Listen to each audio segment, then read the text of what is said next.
एक बड़ी खबर आ रही है, उसके बाद कैप्टन आलोक मैं फौरन आपके पास आ रही हूं। ऑपरेशन सिंदूर से जुड़ी हुई बड़ी खबर। अमेरिकी विदेश मंत्री ने भारत पाकिस्तान के एनएसए से बातचीत की है। दोनों देशों के बीच संवाद जारी रखने की अपील की है। अमेरिकी विदेश मंत्री ने टकराव से बचने के लिए कहा है, अब तो हमने बदला ले लिया। आतंकवादियों को उनके अंजाम तक पहुंचाना था। हिंदुस्तान टकराव थोड़ी ना चाहता है, वो तो शांति ही चाहता है। टकराव जो पैदा करेगा उसको उसकी भाषा में जवाब दिया जाएगा। अमेरिकी विदेश मंत्री ने भारत के और पाकिस्तान के एनएसए से बातचीत की है। दोनों देशों के बीच संवाद जारी रखने की अपील की है। संवाद चलता रहेगा अपनी जगह, लेकिन हमें बदला लेना था और वो बदला हमने ले लिया है ना नीरज।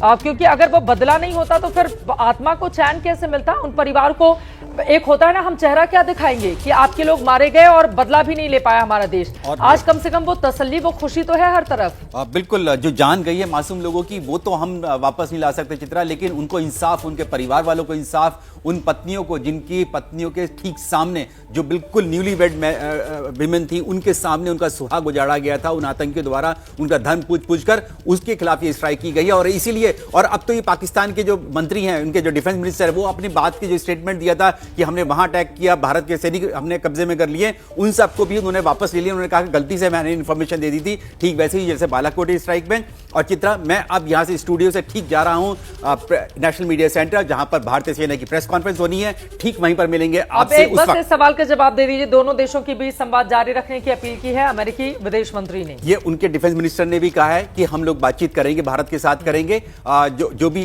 भारत की जो शिकायतें थी कि आतंकी हैं, उनके बारे में हम बात करेंगे, ये बात कही। और इसीलिए जो यूएस एनएसए हैं, जो कि हमारे एनएसए ने उनसे बात की थी, तो इसीलिए ये बातचीत की गई है। तो पाकिस्तान को रोका गया है कि आप कोई भी ऐसा कदम नहीं उठाएंगे जिससे कि ये एस्केलेट हो जाए, मैटर हो जाए। और भारतीय सेना, भारत जो है और प्रधानमंत्री मोदी के नेतृत्व में आपको बहुत बड़ी सजा दी आतंकवादी ठिकानों को ध्वस्त किया है ना, हमने बेकसूरों की जान तो ली नहीं है, हमने तो आतंकवादी ठिकानों को। इससे तो पाकिस्तान के आवाम को ही खुश होना चाहिए कि भारत आपके वहां से आतंकवाद को जड़ से खत्म करने के लिए प्रतिबद्ध है और आपको साथ देना चाहिए नीरज। बिल्कुल, और इसीलिए अमेरिका ने भी साफ तौर से कह दिया था कि आतंकवाद के खिलाफ लड़ाई में हम आपके साथ हैं, यानी भारत के साथ हैं। खुद ट्रंप ने कही थी ये बात, और खुद मार्क रूबियो ने, जो उनके विदेश सचिव हैं, जब उनके डिफेंस मिनिस्टर से बातचीत की थी हमारे देश के रक्षा मंत्री ने, तो उस वक्त भी साफ हो गया था कि हमारी लड़ाई जो है आतंकवाद के खिलाफ है, हमारी पाकिस्तान के लोगों के साथ नहीं है, पाकिस्तान के अवाम के साथ नहीं है। हम उस एपिसेंटर को खत्म करना चाहते हैं, जो आतंकवाद है, जो भारत में, कश्मीर में आतंकवाद फैला रहा है, जो हमारे मासूम लोगों की जान ले रहा है, धर्म पूछ कर ले रहा है।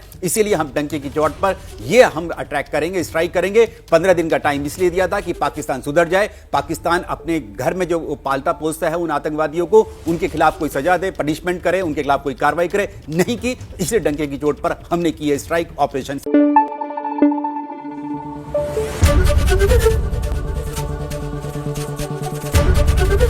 एबीपी न्यूज आपको रखे आगे।